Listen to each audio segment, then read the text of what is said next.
சிறப்புரையாற்றிய மாணவி நீதியரசு அவர்களுக்கு பணிவான நன்றியை தெரிவித்துக் கொள்கிறோம். அடுத்ததாக சான்றோர் பெருமக்களுக்கு சிறப்பு செய்யும் நிகழ்வு. காந்திய சிந்தனை நூலை வெளியிட்டு சிறப்புரையாற்றிய மாணவி நீதியரசு அவர்களுக்கு காந்திய வரலாற்றிலும் மற்றும் கதர் நண்பர்கள் சார்பாக அண்ணாமலை அவர்கள் கதற்காக சிறப்பு செய்கிறார்கள். நீதியரசு அவர்களுக்கு நினைவு குறித்து வழங்கப்படுகிறது. குஜராத் வித்யாபீடத்தில் ஏழாவது துணைவேந்தர் முனைவர் வி. சுதர்சன அவர்களுக்கு திரு அண்ணாமலை அவர்கள் சிறப்பு செய்கிறார்கள். வாழ்த்துறை வழங்க வந்துள்ள திரு ஜெகதீஷ் ரதானி அவர்களுக்கு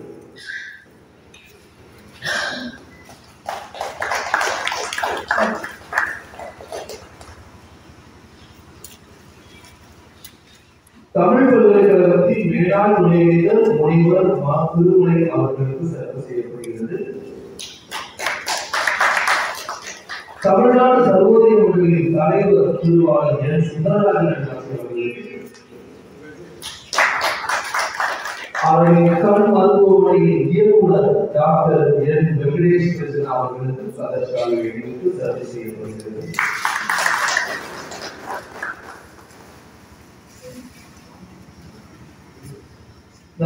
நன்றியுரையாக வந்துள்ள காந்தி இலக்கிய சங்கத்தின் பொருளாளர் ஆர்கிடெக்டர் ராமலிங்கம் அவர்கள், வரவேற்புரையாற்றிய காந்தி நினைவகத்தின் பொருளாளர் வழக்கறிஞர் திரு மா. செந்தில்குமார் அவர்களுக்கு சிறப்பு செய்யப்படுகிறது.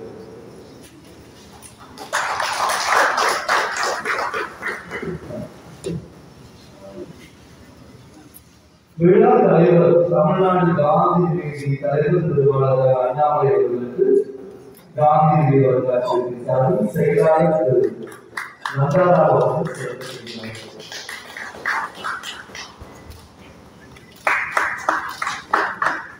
சிறப்பினை ஏற்றுக்கொள்வதற்கு நன்றி. அடுத்ததாக வேளாண் துணைவேந்தர் சுதர்சன அவர்கள் felicitation others.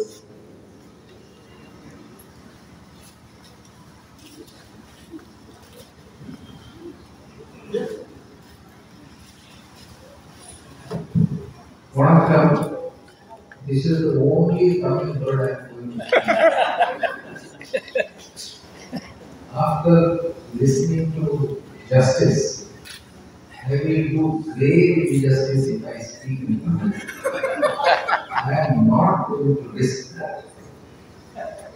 And this august audience, I presume, understands good English, not a wrong expectation here. Respected dais, members, family members of Mayappunji, with whom I had the privilege and pleasure to spend time both in Madurai and in Ahmedabad when we visited us. What a wonderful person and what a wonderful tribute that justice has paid him by becoming the first reader of the book before it was published. Wonderful. That is quite inspiring. Because we attend in our public life, we attend such functions, get a free copy, look at it, and then put it in some place in the house. And he has warned us that if a book comes, it should be there. So we hope, of course, we all know him, so we might think, what is there to find? But I would think that yes, we should read, and we get so many things we didn't know. Like he himself read a few pieces, which is wonderful. Jagdish and I are here also of this country who made a Britain battling with I think it's working. the battery holding the down. So we are here to actually share with you another book which actually is a different kind of a journey. Jagdish and Lekha, his wife, I must tell you that national integration happens at various places in this country. Jagdish is a Sindhi origin and Lekha is from Kerala. Both are journalists and they found that they are made for each other. So they have been man and wife for a long number of years doing journalism, wonderful journalism.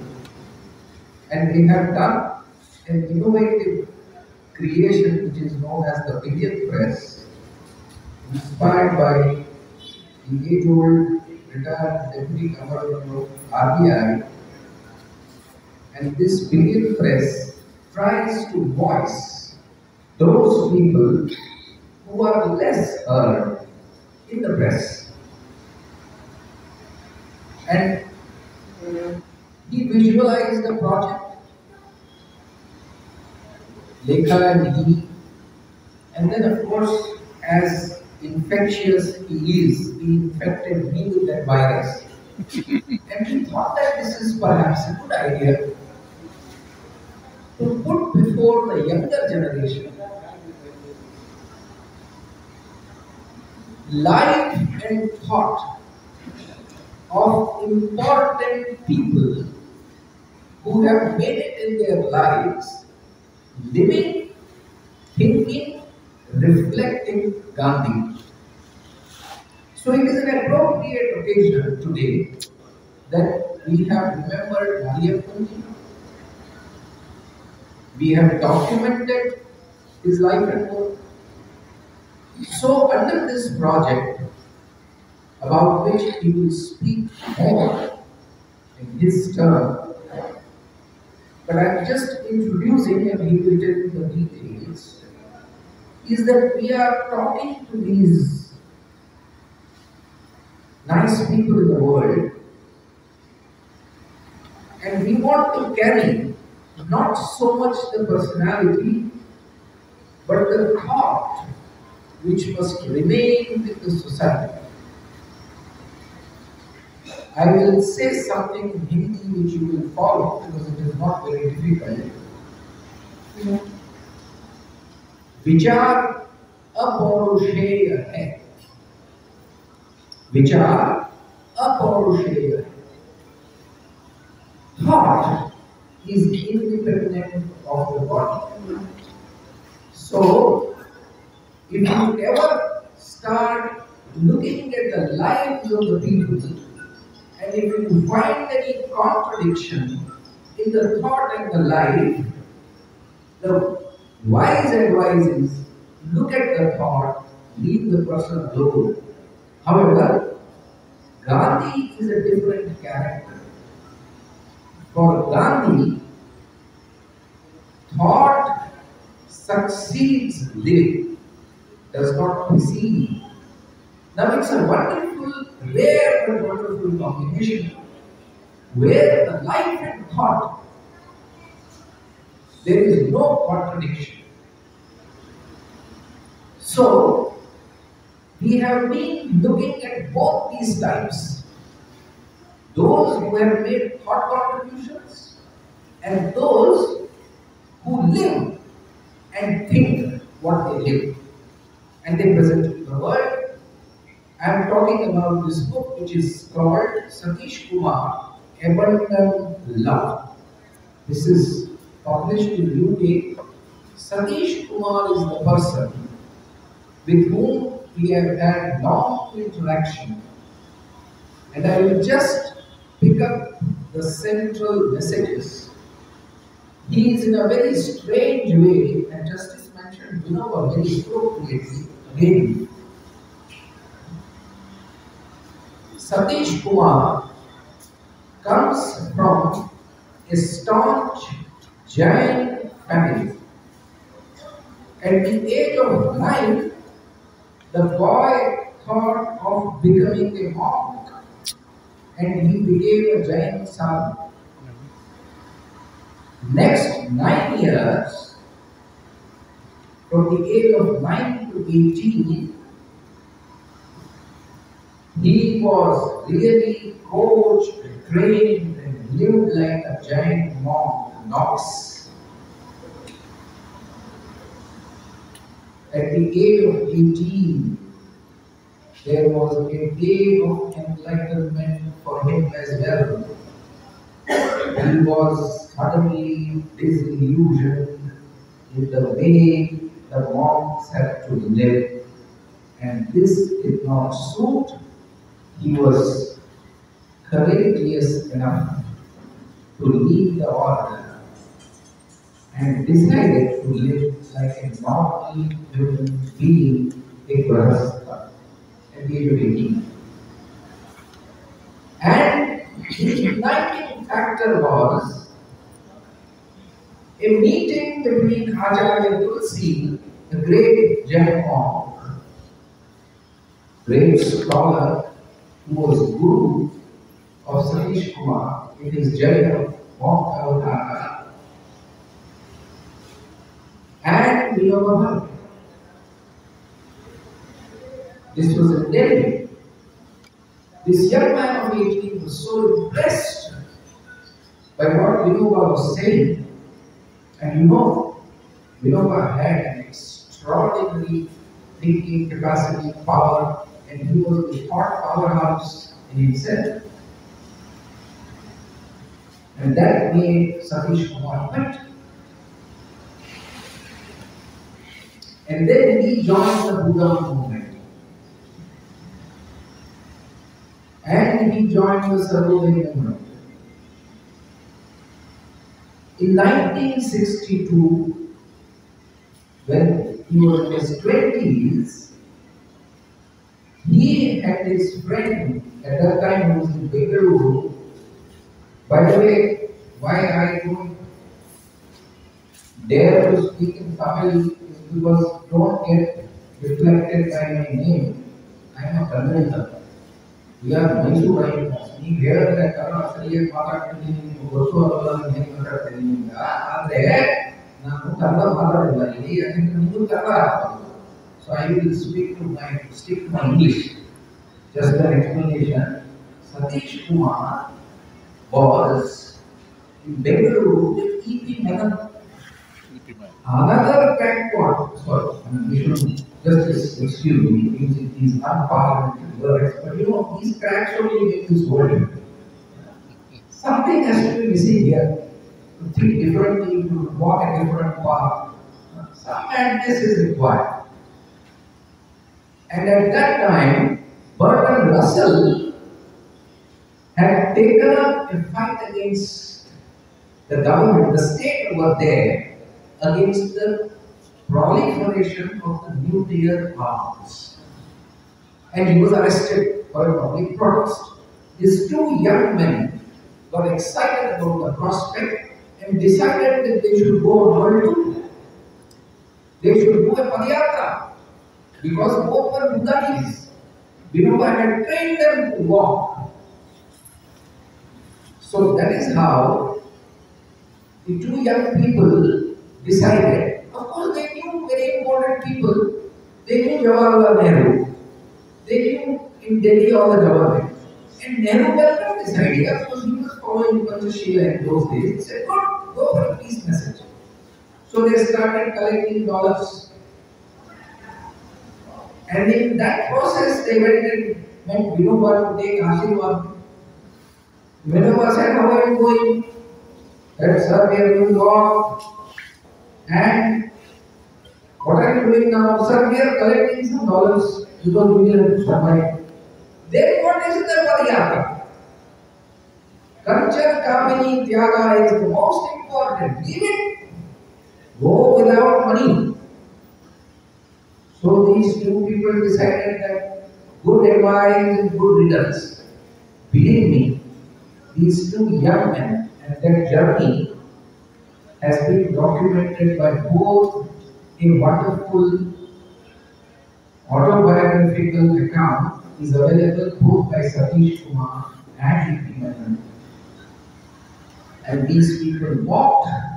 They decided they will go to 4 capitals and meet the president or the prime minister and make this appeal for stopping this proliferation of nuclear arms. Moscow, Paris, London, and Washington. And they did it. They took ship finally from London because they could walk obviously on the sea. So they made it, went to Washington. This is how Satish Kumar's journey began. And then he finally settled in UK. And then he decided that what is the life of a Sarvodaya? The life of a Sarvodaya is to live and make his own living with soil and start an inward journey for enriching of the soul.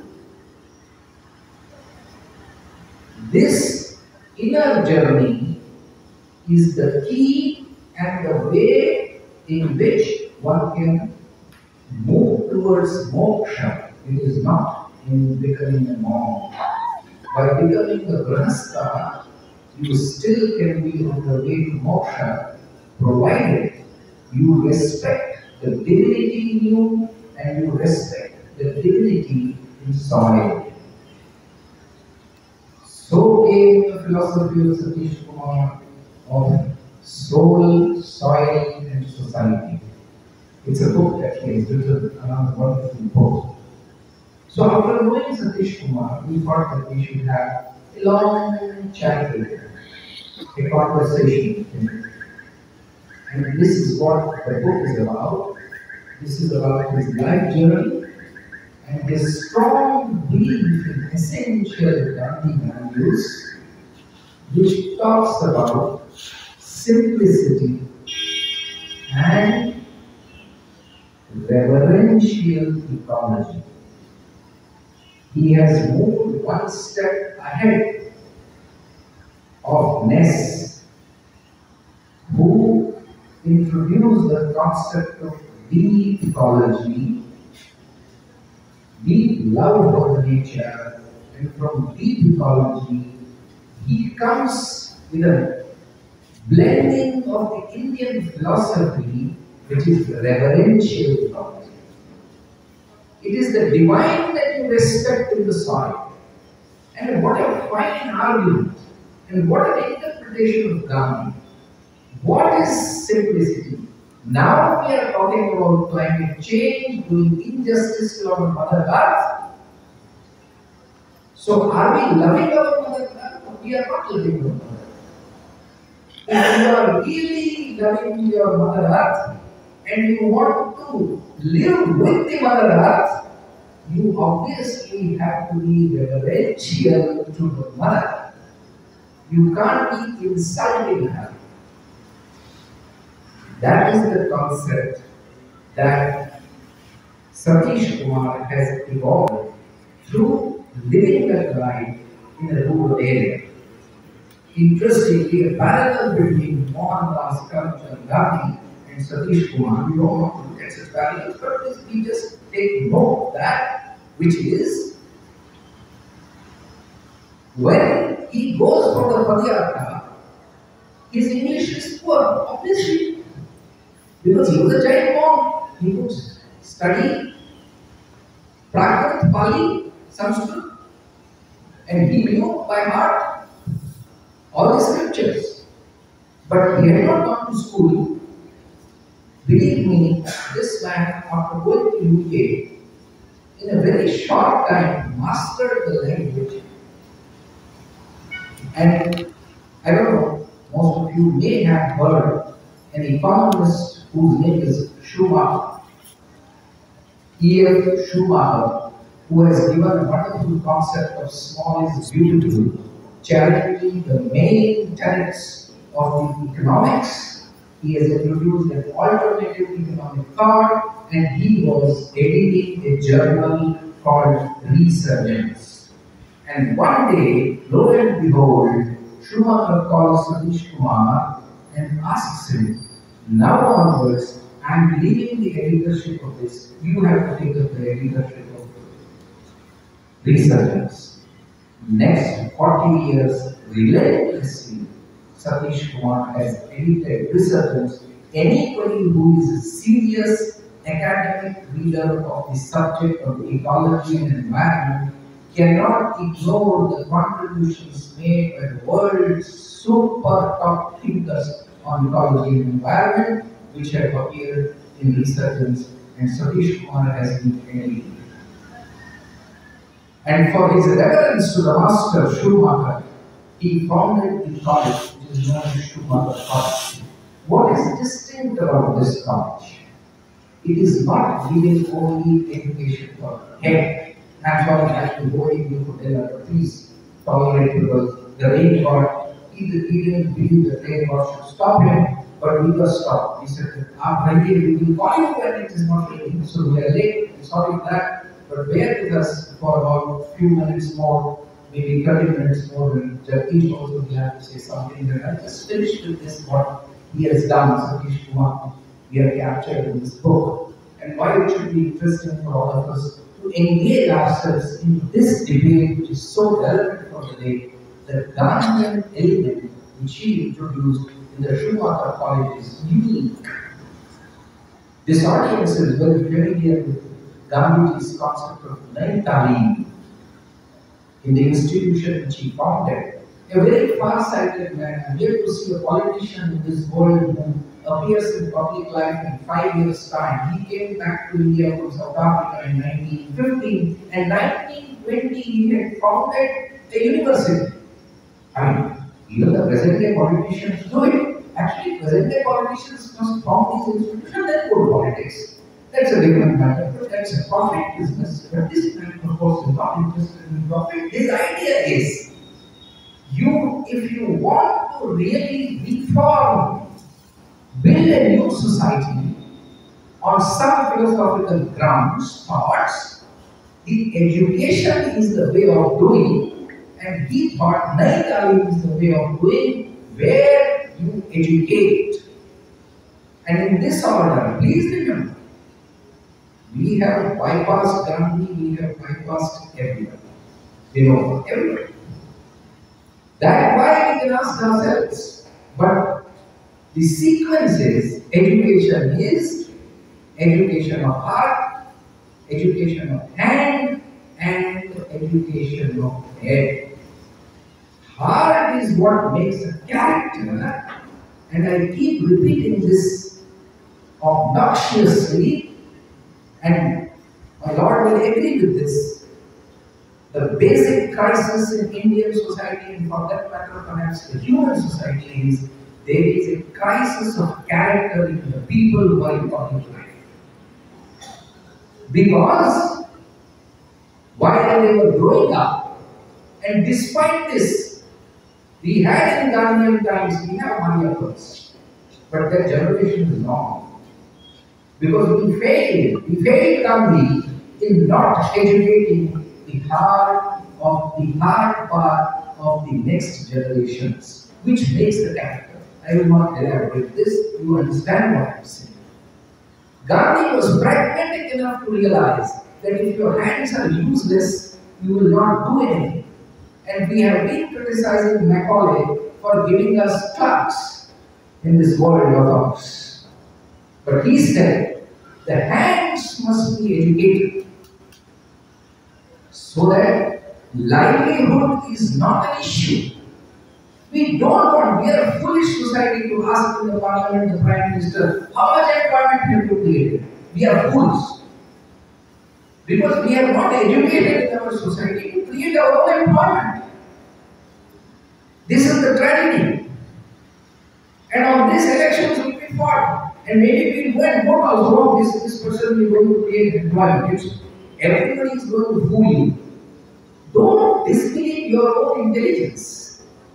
But we have done it. Because we are good for nothing by the time we pass out with higher education. So education of hand. The third aim, the education of head, jnana, where there is no limit. But if the jnana, the head, if it is not moderated by the training of heart and by the training of hands, the heads are hydra-headed. And if you only lead to destruction, the kind of destruction which we are seeing, then you will have to have another artificial intelligence, as our Lord said, that where it was cut and where it was placed. Believe this is true. So this was Gujarat Vidyapeeth, this was Naitali, and Satish Kumar takes it to Schumacher School. In Schumacher School, young people from the entire world, different countries come, live together, work together, and learn together. What an institution! Wonderful. So this is what we captured. So I am not making any commercial that please buy this book. I am just saying that we thought that we owe it to our society, to the humanity, that such people are known to large number of population who can get motivated. So is this book. So is this presentation that I have made. Thanks to Annaji. And now I think I should end. I have spoken enough. The other Tamil word which I want to say is Nandri. அடுத்ததாக வாழ்த்துறை வழங்குமாறு தமிழ் பல்கலைக்கழகத்தின் மேலாளர் இணைந்து திருமலை ஆசிரியர் அன்புடன் அழைக்கிறோம்.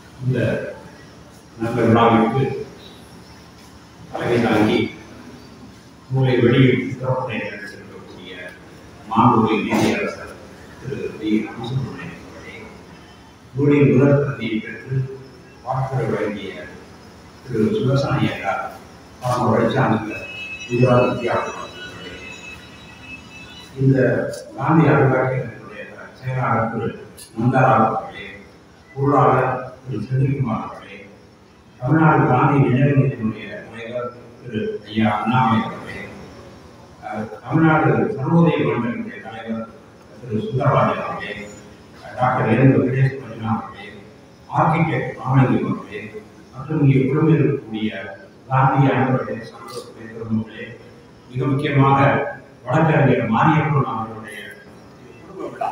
அதனால் அவருடைய குடும்பத்தினர் எல்லோரும் இங்கே வந்திருக்கின்றார்கள். வந்து இந்த நிகழ்ச்சியை அவர்கள் முழுமையான ஈடுபாட்டோடு கவனித்துக் கொண்டிருக்கிறார்கள். ஒரு நூல் வெளியீட்டு விழாவுக்கு இவ்வளவு கூட்டம் இருக்கும் என்று நான் உண்மையிலே எதிர்பார்க்கவில்லை. அது இந்த காலகட்டத்தை காந்தியடிகளை பற்றி ஒரு நூலுக்கு நிச்சயமாக இவ்வளவு கூட்டம் இருக்கும் என்று எனக்கு தோன்றவில்லை. ஆனால் இங்கே அரங்கு நிறைந்த நிலையிலே ஆர்வத்தோடு கொஞ்சம் கூட ஆர்வம் குறையாமல் நீங்கள் காத்துக் கொண்டிருக்கிறீர்கள். அதனால் நீங்கள் நான் சொல்வதற்காக நீங்கள் நினைத்ததை பயப்பட வேண்டாம். நேரம் அதிகமாகிவிட்டது. எனவே மிக மிக சுருக்கமாக நான் என்னுடைய உரையை நிறைவு செய்கின்றேன். இந்த புத்தகத்தை இப்போது புத்தகத்தை படித்து நான் ஒரு அணிந்துரை எழுதினேன். செந்தில்குமார் அவர்கள் எனக்கு நல்ல நண்பர். மாரியப்பன் ஐயா அவர்களோடு நான் பல ஆண்டுகள் தொடர்பில் இருந்தவர். எல்லா அதிகாரிகளும் நிர்வாகிகளுக்கும் வழக்கறிஞருடைய உதவி எப்போதும் தேவைப்படும். தகவல் சட்டம், stay order, affidavit, counter affidavit என்று பொழுதனைக்கு முடிஞ்ச அடைஞ்சா ஒரு துணைவேந்தர் அல்லது ஒரு கண்ட்ரோலர் ஒரு பதிவாளருடைய வாழ்க்கையில 70% நேரத்தை குறித்துக் கொள்வது வழக்குகள். இதை அனுபவபூர்வமாக உணர்ந்தது என்பதனால் ஒவ்வொரு முறை ஒரு வக்கீல் நோட்டீஸ் வருகிற போதும் நான் பதறுவேன், அதை பார்க்கிறது. அப்புறம் உடனே அன்றைக்கு மாலையே ஒரு காரை எடுத்துக்கொண்டு மாரியம்மன் அவரை வீட்டுக்கு வந்திருக்க மாதிரி ஒரு நோட்டீஸ் வந்துவிட்டது, இதுக்கு என்ன செய்யலாம் என்று கேட்கிற போது அவர் திறந்த சிற்பி வந்து கடைசியில் சிற்பத்துக்கு கண் திறக்கிற போது இருக்கு அநாயசமாக திறக்கிறது. பார்த்துருக்கீங்களா, எங்கேயாவது சிற்பம் இருக்கிறதா அப்படின்னா தெரியும். அவர் அதை பார்த்துட்டு இவ்வளவுதானே, இதுக்கு ஏன் நீங்க இவ்வளவு பார்க்க முடியுது கேட்கிறாங்க. இது பெரிய விஷயமாச்சே. ஏன்னா மாநில தகவல் ஆணையம் ஒரு ஜட்மெண்ட் கொடுத்துட்டு இதை எப்படி சரி பண்ண போறேன் எனக்கு தெரியல என்று நான் கேட்டபோது அவர் சொன்னார், அதை உடனே ஒரு பதில் அவர் டைப் பண்ணுவார். நம்ம செந்தில் தான் அதை டைப் செய்து கொண்டு வருவார். இந்த பதிலை நீங்கள் உடனடியாக தகவல் ஆணையத்துக்கு அனுப்பி கொடுக்கிறீர்கள் என்று சொல்லுவார். நான் கூடவே ஆட்களை அழைத்து கொண்டு போவேன். அவருடைய வீட்டில் இருந்து அந்த குறிப்பிட்ட நபருக்கு ஒரு 4 இட்லி பார்சல் வாங்கி கொடுத்து பேருந்து நிலையத்தில் கொண்டு போய் சென்னைக்கு போற பஸ்ல ஏற்றி விட்டுட்டு பஸ் நகர்ந்துச்சான்னு பார்த்துட்டு அப்புறம் நான் எங்க வீட்டுக்கு போவோம். ஏன்னா பாதி வழியில பயந்து கொண்டு போகாமலே இருக்கக்கூடிய சூழ்நிலை இருக்குது. அப்படிப்பட்ட சட்ட நுணுக்கங்களை மிக நன்றாக தெரிந்து கொண்ட ஒரு வழக்கறிஞர் திரு மாரியப்பன் அவர்கள் நான் தமிழ் பல்கலைக்கழகத்தினுடைய துணைவேந்தராக பொறுப்பேற்றுக் கொண்ட போது அவரையே சட்ட ஆலோசகராக கொண்டிருந்தேன். அதன் பிறகு நம்முடைய வழக்கறிஞர் செந்தில்குமார் அவர்கள் இருந்தார். செந்தில்குமார் எந்த விதத்திலையும் மாரியப்பன் அவர்கள் குறைந்தவர் அல்ல.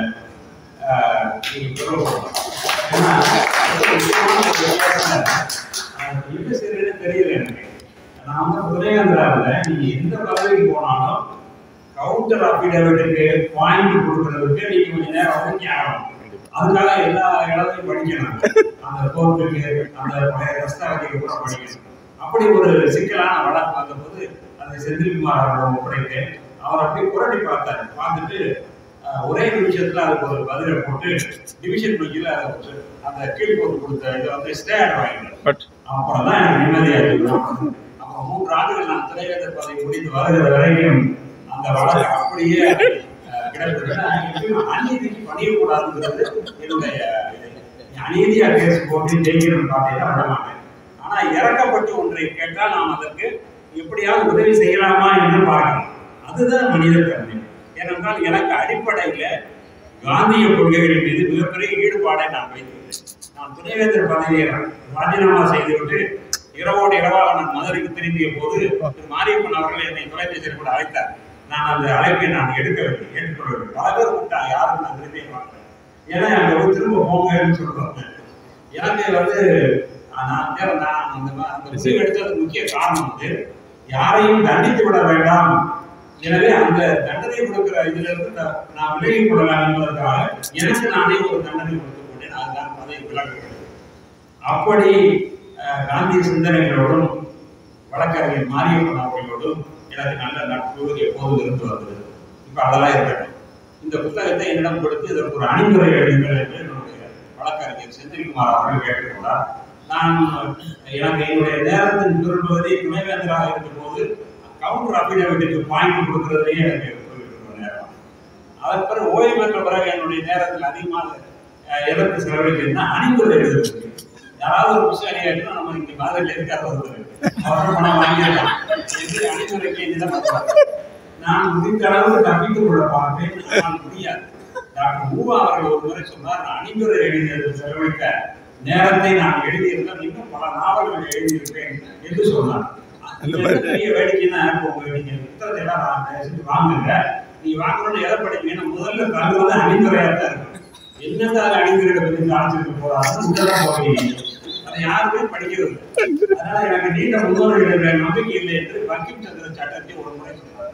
எனக்கு 400 பக்கம் எழுதிய நாவல் சொல்லாத விஷயத்த நான் முன்னுரையில ஏன் எழுத என்னத்தை சொல்லிட போறேன் சட்டத்தை கேட்டதாக சொல்லுவார்கள்.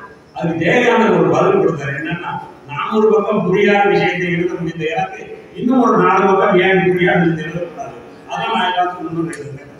அதனால the most neglected part will be the forward. ஆனா விடாமல் அணிந்துரை கேட்டுக்கொண்டே இருப்பாங்க.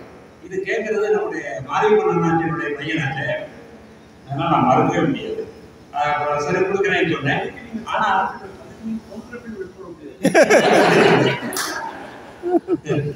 அதுக்கு பேசாம கண்டிப்பட்ட ஏற்றுக்க வேண்டியிருக்காங்க. இந்த புத்தகத்தை இப்ப பார்க்கிற போது நான் கொஞ்சம் திரைக்கு போயிட்டேன். இவ்வளவு பெரிய புத்தகத்தை நான் எப்படி 3 நாட்களுக்குள் படிக்க முடிந்தேன் என்பது எனக்கு இப்போ பெரிய அதிசயமாக இருக்கு. அதற்கு எப்படி நான் எழுதினேன் என்பது எனக்கு பெரிய எனக்கே நான் செய்த ஒரு புதிராக இருக்கு. இது அவ்வளவு கலை சிறந்த ஒரு புத்தகம். எனக்கு எதற்கு நான் மனமு வந்து எழுதிய அணிமுறை கட்டாயத்தின் பேரில் எழுதப்பட்ட அணிமுறை அல்ல. எனவே இந்த நிகழ்ச்சியில கலந்து கொள்ள வேண்டும் என்று கேட்டபோது நான் கொஞ்சம் தயங்கினேன். முதல்ல நேரம் காத்துக்கிட்டு வேண்டியிருக்கும். அப்புறம் அந்த பேசுற வரைக்கும் ஒரு பெரிய டென்ஷன் இருந்துகிட்டே இருக்கும். நம்ம நீதியரசர் பார்வை எத்தனை ஜட்ஜ்மெண்ட் அனாயாசமா டிக்டேட் பண்ணியிருப்பாரு எழுதிருப்பாங்க. ஆனா பேசுறதுக்கு அவர் கையில வச்சு குறிப்பை பார்த்தீங்கன்னா நீங்க பயந்துருக்கீங்க. என்கிட்ட ஒரு குறிப்பு இல்லை, புத்தகம் மட்டும்தான் இருக்கு. அவர் அவ்வளவு குறிப்பெடுத்து அதை கொண்டு வந்து வச்சு அதை புரட்டி பார்த்து அதை சொல்றாரு. பேசுவது அவ்வளவு நெருக்கடியை கொடுக்கக்கூடிய ஒரு காரியமாக வேண்டாம். இருந்தாலும் ஒரு கொஞ்ச நேரம் வாழ்த்துறையாக சொல்ல வேண்டும் சொன்னா சரியாக வந்துவிட்டேன். இப்போ வந்து இந்த புத்தகம் இன்றைக்கு இருக்கக்கூடிய ஒரு சமுதாய சூழலில் இந்த புத்தகத்துக்கு என்ன ஒரு இடம், இதுக்கு என்ன மவுஸ் என்று நாம, மவுஸ்னா கம்ப்யூட்டர் மவுஸ் கிடையாது, அதோட மதிப்பு அந்த நாங்கள் இங்கே கிராமப்புற வாழ்க்கை அதை மவுஸ் என்று சொல்லுவோம். அப்படின்னு பார்த்தீங்கன்னா இன்றைக்கு இருக்கக்கூடிய பல்வேறு விதமான சமுதாய நோய்களுக்கு இந்த புத்தகம் ஒரு அருமையான மருந்தாக அமைகிறது. காந்தியம் என்ற மருந்தை இது வழங்குகிறது. இதுல வந்து நான் திரு மாரியப்பன் அவர்களை ஒரு வழக்கறிஞராக நான் மிக நன்றாக இருக்கிறேன். எவ்வளவு பெரிய கேஸை அவர் உடைச்சுள்ளார். அது பல கல்லூரி தாளாளர்கள், கல்லூரி முதல்வர்கள், கல்லூரி செயலாளர்கள்லாம் அவருடைய தயவாக கொஞ்சம் நிம்மதியாக காலத்தை கடத்தினார். ஏன்னா இந்த போராட்டத்தையும் அவர் சட்ட ரீதியாக சந்திப்பார். எனக்கு கூட ஒரு முறை அப்படி ஒரு பெரிய நெருக்கடி வந்தது. ஒரு பொறுப்பு பதிவாளராக முதலில் கொஞ்ச நாள் இருக்கும்போது பெரிய பிரஷர், எனக்கு பெரிய ஸ்ட்ரெஸ் உண்டாக்கிட்டாங்க. ஒரு ஆளை உடனே பதவி நீக்கம் பண்ணுங்க, இன்னொரு பக்கம் பதவி பண்ண முடியாது, அது எனக்கே நல்லா தெரியும். அப்ப இந்த மாதிரி நெருக்கடி லீவ் போட்டு போயிடலாம்னு ஏற்கனவே துணைவேந்தர் லீவு, ரிஜிஸ்ட்ரார் 15 நாள் லீவு, அந்த இடத்துல தான் நான் உட்கார்ந்துருக்கேன். அப்புறம் அவருக்கு காலையில 7:30 மணிக்கு ஒரு போன் போட்டு இது மாதிரி ஒரே நெருக்கடியாக என்ன பண்றதுன்னு அவர் 3-4 செய்திகளை சொல்லி அதிலே நீங்கள் உறுதியாக நில்லுங்கள் என்று திரு மாரியப்பன் அவர்கள் சொன்னார். அதன் பிறகு மாவட்ட கண்காணிப்பாளர் அளவில் என்னிடம் அவர் பேசிய போது அந்த சட்ட நுணுக்கங்களை நானே படித்து தெரிந்து கொண்டதை போல சொன்ன போது அவர்கள் நான் கம்மன்று வாயை அடைத்துக் கொண்டார். சிக்கல் தானாக இருந்தது. அந்த மாதிரி ஒரு மனிதர் சட்ட நுணுக்கங்களை நன்கு கற்றவர் இப்படி ஒரு புத்தகத்தை எழுத முடியும் என்பது இது எனக்கு ஒரு அதிசயமாக தோன்றுகிறது. அவ்வளவு சிறப்பாக எழுதியிருக்கிறார். இதே விஷயத்தை என்னை போல ஒருவர் எழுதியிருந்தால் அது வெறும் விளக்க முறையில தான் இதற்கு எழுதியிருக்க முடியும். ஆனா மாரியப்பன் அவர்கள் விவாத முறையில இந்த நூலை எழுதியிருக்கிறார். நீதிமன்றத்திலே ஒரு செய்தியை நிலைநாட்டுவதற்கு, அதை ஸ்தாபிதம் செய்வதற்கு என்னென்ன விதமான ஆர்கியூமெண்ட்ஸ், விவாதங்களை முன்வைப்பார்களோ அது போல இந்த புத்தகத்திலே முன்வைக்கிறார். ஒரு செய்தி, மகாத்மா காந்தியடிகள் மீது இன்று வரை தொடர்ந்து சொல்லப்பட்டு வருகிற ஒரு குற்றச்சாட்டு, இந்த பகத்சிங், சுகதேவ், ராஜகுரு 3 பேரை அவர் நினைத்திருந்தால் காப்பாற்றி இருக்கலாம், ஆனால் அவர் அப்படி செய்யவில்லை என்று பொதுவாக ஒரு குற்றச்சாட்டு.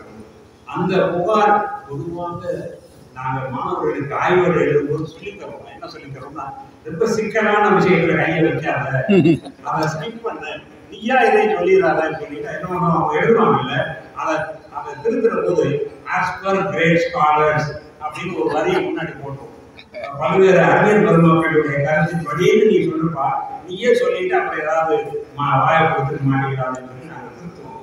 அப்ப இந்த ஆனா உண்மையான ஒரு ஆராய்ச்சி என்பது எப்படி இருக்க வேண்டும் என்று சொன்னால், அது சிக்கல்களை தவிர்த்து விடாமல் சிக்கலை கையிலே எடுத்து சிக்கலை பிரித்து ஆராய்ச்சி செய்வதுதான் தீர்வு சொல்லுவதுதான் ஆய்வு. அப்ப இந்த புத்தகத்துல நிறைய விஷயம் இருக்கு. அதை ஒன்று சொல்றேன் நான்.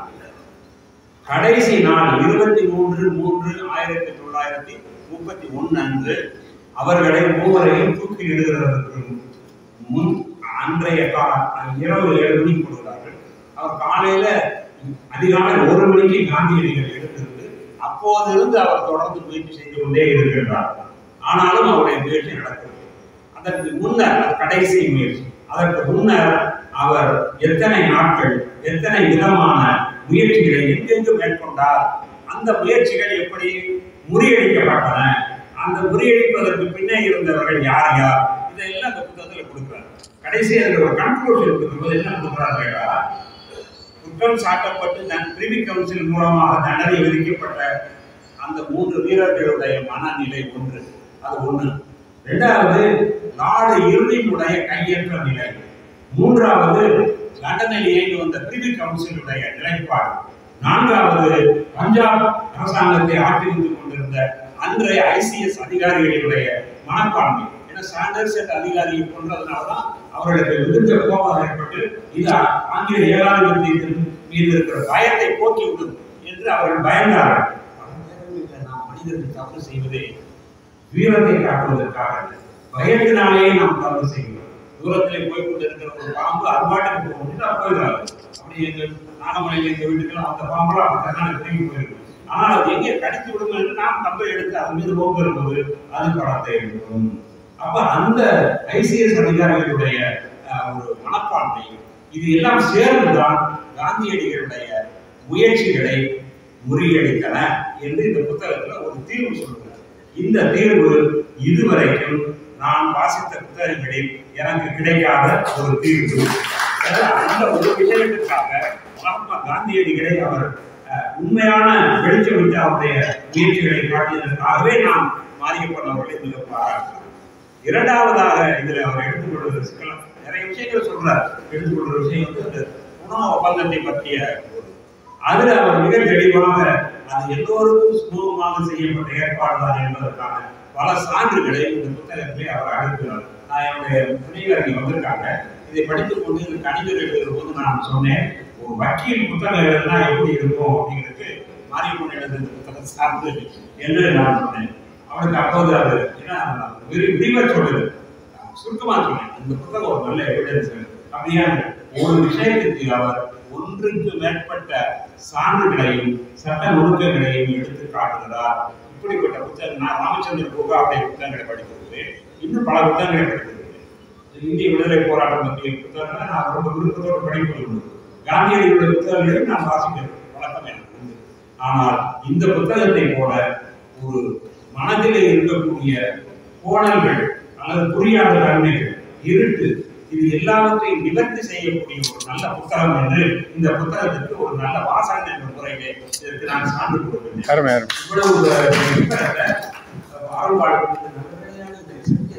இந்த முயற்சியை நான் உண்மையை செந்தில்குமார் அவர்களை நான் மிகவும் பாராட்டுகிறேன். இது இந்த புத்தகம் வராமல் போயிருந்தா இது எழுதப்பட்ட இந்த பத்திரிகையில் எழுதப்பட்ட இந்த கட்டுரைகள் இந்த பத்திரிகைகளுக்குள்ளேயே முடிந்து போயிருக்கும். வெளி உலகத்தை அதை பார்ப்பதற்கு வாய்ப்பே இல்லை என்பதை சொல்றோம். இன்னொரு ருசிகரமான செய்தி, இங்க யாரு நம்ம நேதாஜி அவர் வந்திருக்காரு. அவர் பார்த்தோன்னே எனக்கு அது ஞாபகம் வந்துருச்சு. இது இப்போ இந்த புத்தகத்துடைய செய்திகள் மனசுடைய ஆழத்துல இருக்கு. அதுல ஒண்ணு அவங்கள பார்த்து அது ஞாபகம் வந்துச்சு. இந்த இந்திய தேசிய ராணுவம் எப்படி உருவானது என்ற கதை யாருக்காவது இங்கே தெரியுமா? யாருக்காவது தெரியும்? இந்திய தேசிய ராணுவம் எப்படி உருவாச்சு, அது முதல்ல யார் உண்டாக்குனது, அது எப்படி சுபாஷ் சந்திர போஸ் கைது, இப்படி யாருக்காவது தெரியும்? கைது கொடுக்க யாராவது தெரிஞ்சவங்க? எல்லாருமே தெரிஞ்சிருக்காங்க, யாருமே கைது எல்லாரும் தெரிஞ்சு. இந்திய தேசிய ராணுவத்தை முதல்ல உண்டாக்கியவர் ராய் பிகாரி கோஷ் என்பவர். அவர்தான் சிங்கப்பூர்ல இதை ஆரம்பித்து வைக்கிறார். எப்படி ஆரம்பித்தார்? போர் கைதிகளாக குடிபெற்றிருந்த இந்தியர்களை, அதில் 90% பேர் தமிழர்கள், அவர்களை அவர் விடுவித்து அவர்களுக்கு போர் பயிற்சி கொடுத்து இந்திய தேசிய ராணுவமாக மாற்றுகிறார். அப்போதுதான் சுபாஷ் சந்திர போஸ் சிங்கப்பூருக்கு போன போது இந்த இந்திய தேசிய ராணுவத்துக்கு இந்த கிழக்கு ஆசிய நாடுகளுடைய பகுதிக்கு உன்னை கமாண்டராக நியமிக்கிறேன் என்று சொல்லி படையை நேதாஜி போஸை ஒப்படைச்சிட்டு அவர் போயிடுறார். அதன் பிறகு நேதாஜி சிங்கப்பூர்ல ஒரு சுதந்திர கூடிய இந்தியாவை அவர் அறிவிக்கிறார். அப்புறம் காந்தி ஜெயந்தி எல்லாம் கொண்டாடுகிறார். இப்படிப்பட்ட யாருக்குமே தெரியாத மிக அருமையான தகவல்கள் இதிலே நிறைந்திருக்கின்றன. சுபாஷ் சந்திர போஸ் அவர்கள் காந்தி ஜெயந்தியை கொண்டாடிவிட்டு பர்மாவை கொண்டாடிவிட்டு மகாத்மா காந்தியடிகளே நாங்கள் உங்களுடைய ஆதரவு எதிர்பார்க்கிறோம் என்று கண்காணிக்காக சுபாஷ் சந்திர போஸ் ஒரு இறுக்கமான முகம், விரைப்பான உடல்வாக்கு, இதுதான் ஞாபகம் இருக்கும். ஆனா அவர் கண்கள் எல்லாம் கலங்கி நின்ற நிலையில் காந்தியடிகளை விழித்து அந்த மேடையிலே பேசுகிறார் என்ற செய்தி இந்த புத்தகத்தில் இருக்கிறார். மாரியமணியாக பதிவு செய்திருக்கிறார். இன்னும் பல செய்திகள் இதில் இருக்கின்றன. இப்போ ஒன்று சொல்றது, இப்ப எல்லாம் நம்ம ஒரு யூனிவர்சிட்டியில சிலபஸ் கொண்டு வரணும்னா ஒரு கமிட்டி அது ஒரு சிலபஸ் கொடுப்போம், அது சிண்டிகேட்ல உருவாக்கும், அப்புறம் அகாடமிக் கவுன்சில் பாஸ் ஆகிட்டு முடிஞ்சிருக்கு சிலபஸ். ஒரு சிலபஸின் மீது விவாதங்களே இருப்பதில்லை. எனக்கு தெரிஞ்சு நான் பார்க்கறத ஒரு பாடத்திட்டத்தை உருவாக்கும் போது விவாதங்களே நடத்துறது கிடையாது. சமீப காலத்துல நான் துறை தலைவராக இருந்திருக்கேன், துணைவேந்தராக இருந்திருக்கேன். அப்படியே கொண்டு வந்துருவாங்க, அது பார்க்கவும் மாட்டாங்க. அது ஏதாவது தப்பு இருந்தா கூட அதுக்கு பிறகு அமெண்ட்மெண்ட் போட்டு திருத்துவாங்க தவிர முதல்ல கதவை பார்க்கறது கிடையாது. காந்திய சிந்தனை என்ற அந்த படிப்பை ஒரு தத்துவத்தை காந்திய சிந்தனை ராமலிங்கர் தத்துவத்தை தொடங்குற போது ஒரு டிப்ளமோ இன் காந்தியன் தாட் என்று கொண்டு வர வேண்டும் என்ற போது அதில் என்னென்ன விதமான போராட்டங்கள், என்னென்ன விதமான கலந்துரையாடல்கள், டாக்டர் எஸ்ஆர்கே என்று ஒரு பெரிய ஜிடிஎஸ் மதுரையில் இருந்தார். அவர் வந்து மிக பிரபலமான பொது உடைமைவாதி. அவர் எப்படி அதில் குறிப்பிட்டு வந்து அந்த கார்ல் மார்க்ஸை கொண்டு வந்து சேர்க்க வேண்டும், பொது உடைமை தத்துவத்தை அதையும் அந்த பாடத்திற்கு இணைக்க வேண்டும் போராடியது. அதிலே மாரியப்பன் அவர்களுடைய செயல்பாடுகள் பிறகு அது நடைமுறைக்கு வந்தது. துணைவேந்தராக இருந்த வரலாறு அவர்கள் மிக பெருந்தன்மையோடு திரு மாரியப்பன் அவர்களுடைய கருத்துக்கள் எல்லாம் அவர் மிக ஆதரவு கொடுத்து அதை ஏற்கப்பட்டது. இது போன்ற செய்திகள் தான் இருக்கிறது. அப்ப இது ஒரு மிகப்பெரிய, இது இந்திய அரசியல் வரலாற்றுக்கான ஆவணம் மட்டுமல்ல, இந்திய பல்கலைக்கழகங்களுடைய கல்வி வரலாற்றுக்குரிய ஒரு ஆவணமாகவும் ரொம்ப மகிழ்ச்சி என்ன கேட்டால், நல்ல வேலையா இதெல்லாம் புத்தகமா வந்துவிட்டது என்பது ஒரு பெரிய, எப்போ வேணாலும் இதை படிச்சுக்கலாம். ஆனால் இதை நான் இந்த இவ்வளவு முழு புத்தகத்தை படிப்பதற்கு நான் 3 நாட்கள் மட்டும்தான் நான் எடுத்துக்கொண்டேன். அப்ப நான் எவ்வளவு வேகமா படிச்சிருக்கேன்னு பாருங்க. பொதுவாக நான் ஒரு புத்தகத்தை படிப்பதற்கு நான் அதில் போடலாம் போட்டு மெதுவாக படிச்சு 10 நாள் படிப்பேன் நான். ஆனால் செந்தில்குமார் அவர்கள் 8ஆம் தேதி ஃபங்க்ஷன் வச்சிருக்கோம் சொல்லிட்டு அனுப்பிச்சு கொடுக்குறாரு. நம்ம என்ன செய்யறது? இது ஒரு வகையான ஒரு நெருக்கடி தான் இருக்கு. அப்போ வேற வழி எல்லா வேலையும் தூக்கி மூளையில போட்டுட்டு எல்லாத்தையும் நம்ம படித்து முடித்தேன். அப்போ படிக்க இந்த புத்தகத்தை நான் படிக்கவில்லை. இதை படிக்க தொடங்கிய பிறகு இந்த புத்தகத்தை நான் தொடர்ந்து படிக்கவில்லை. இந்த புத்தகம் கொஞ்சம் கொஞ்சமாக ஒரு கணநடை போட்டு என்னுடைய இதயத்திலேயும் மூளையிலேயும் சென்று அமர்ந்து கொண்டது. எல்லோரும் வாங்குங்கள், படியுங்கள். நம்முடைய வரலாற்றை இந்த பிள்ளைகளுக்கெல்லாம் நீங்கள் சொல்ல வேண்டும் கேட்டுக்கொண்டு, வழக்கமாக நீதிமன்றங்களிலே வந்து வக்கீலுடைய ஆர்குமெண்ட் எல்லாம் முடிஞ்ச பிறகுதான் நீதிபதி வந்து ஜட்ஜ்மெண்ட்டை வாசிப்பாரு. நான் அப்படித்தான் உங்களை நினைச்சுக்கிட்டு இருந்தேன். ஆனா இங்க அதுக்கு நேர் மாறாக முதல்லயே அவர் நீதிபதி அவர்கள் இந்த தீர்ப்பை வாசிட்டாரு.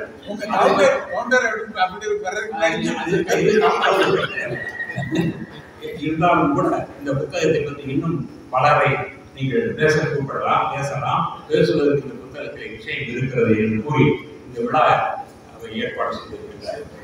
கலர் நண்பர்கள் நண்பர்களுக்கும் மிக முக்கியமாக நம்முடைய வழக்கறிஞர் செந்தில்குமார் அவர்களுக்கும் பொறுமையாக இவ்வளவு நேரம் வந்தபோது கரண்ட் இல்லை, எவ்வளவு தடங்கள் இருப்பார்கள்.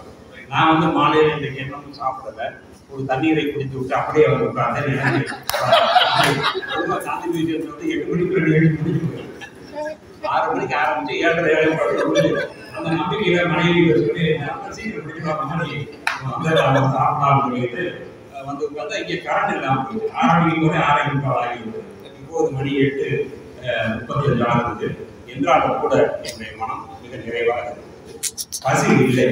காரணம் என்னன்னா, இது செவிக்கும் சிந்தனைக்கும் உணவு இல்லாத போதுதானே வயிற்றுக்கு அது தேவைப்படும். நமக்கு இந்த புத்தகமே நம்முடைய வயிற்றையும் மனத்தையும்